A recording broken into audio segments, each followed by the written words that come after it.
The chaos truly escalated the day Karen, the self-appointed queen of our HOA, called 911 because her master key wouldn't open my house.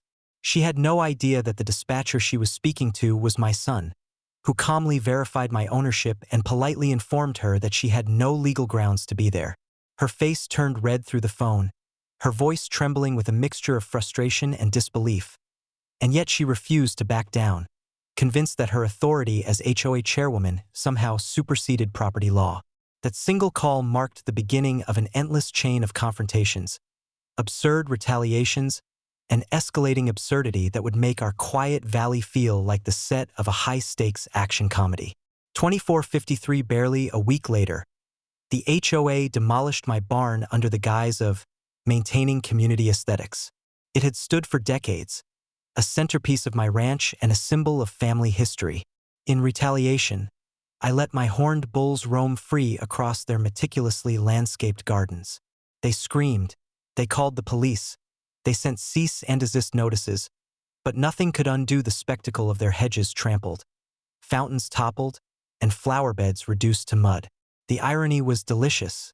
These were people who had no idea who they were messing with. 2454. When I set up camp by my own lake, Karen dialed the police again, claiming trespassing.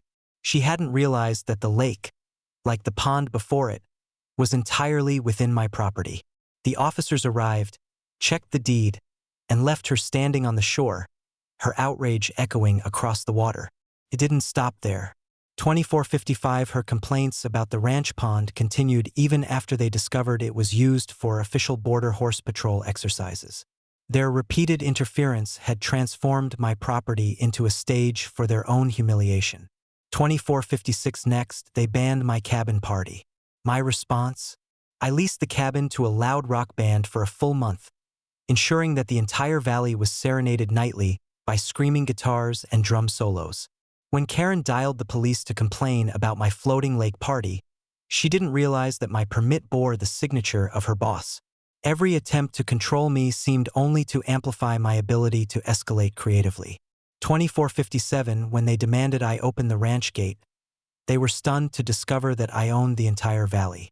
That fact alone made every one of their orders irrelevant.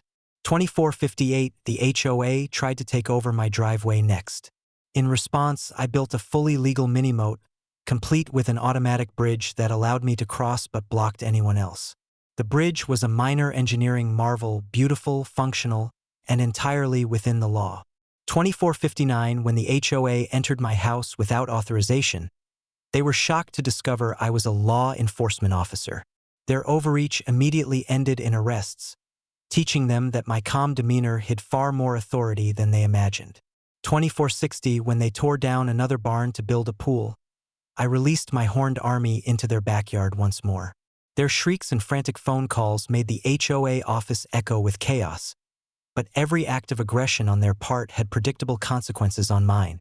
2461. Karen tried to seize my treehouse, not realizing it was on wheels and remotely controlled by me. Within minutes, it had rolled across the yard, carrying her son and several HOA board members along with it, leaving them dazed and humiliated. 2462. Their audacity escalated further when they drained my lake citing flood risk. I responded by turning their homes into literal swamps, complete with floating debris and mud, creating a perfect mirror of the destruction they thought they could impose on me. 2463. They demanded I open my ranch gate again, not realizing I was their landlord's boss, legally above their authority, and fully capable of ignoring them entirely. 2464. Karen banned my grandfather from building a fence, unaware that he had purchased the company and fired her son. By this point, the HOA's hierarchy had collapsed entirely under the weight of its own arrogance. 2465. Fines were sent to my deceased relatives, a move that violated federal law and further cemented their incompetence. 2466. They attempted to build a bridge across my lake, which I countered by destroying the $5 million bridge leading to their resort. 2467. Karen threatened my grandfather personally, prompting the entire FBI unit to descend on their property, an escalation that left them terrified and completely powerless. 2468. She tried to steal my Lamborghini for her son, not realizing it was being monitored by a federal task force. A mistake that cost her reputation, credibility, and a few sleepless nights. 2469, when they demolished my lake bridge, I retaliated by draining their $5 million lakefront mansions. The absurdity of the escalating tit-for-tat became a legend in the valley. 2470, they called the police over my move to the ranch, only for my son to show up in uniform and promptly arrest Karen. 2471, attempts to intimidate me by calling the cops when I locked my gate failed spectacularly. The property was mine, the law on my side, and their authority nullified. 2472, they even staged a drag race across my wheat fields. Unaware, I supplied grain to the Pentagon, leaving their budget frozen in the process.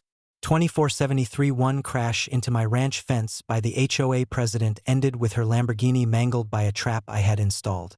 2474, even my new truck fell victim to Karen's antics, so I made her pay instantly.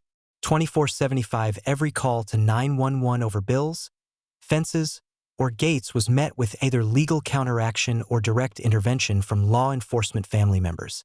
2476, when they tried to block access to my cabin, they didn't realize I owned the only road into town. 2477, their destruction of my Lamborghini prompted another drainage of their $6 million lakefront mansions.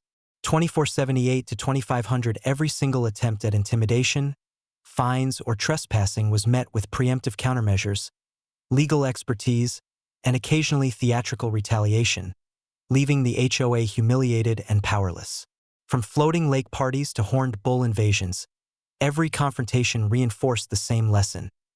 Never underestimate a rancher who knows their property, their law, and how to creatively escalate. By the end of it, Karen and the HOA had lost all authority, every plan backfiring spectacularly, and the valley had a new legend, the rancher who turned petty interference into a multi-million-dollar spectacle of poetic justice. My ranch remained mine, my family safe, and the story of Karen versus the rancher became a cautionary tale told for generations, echoing through every fence line, lake, and pasture.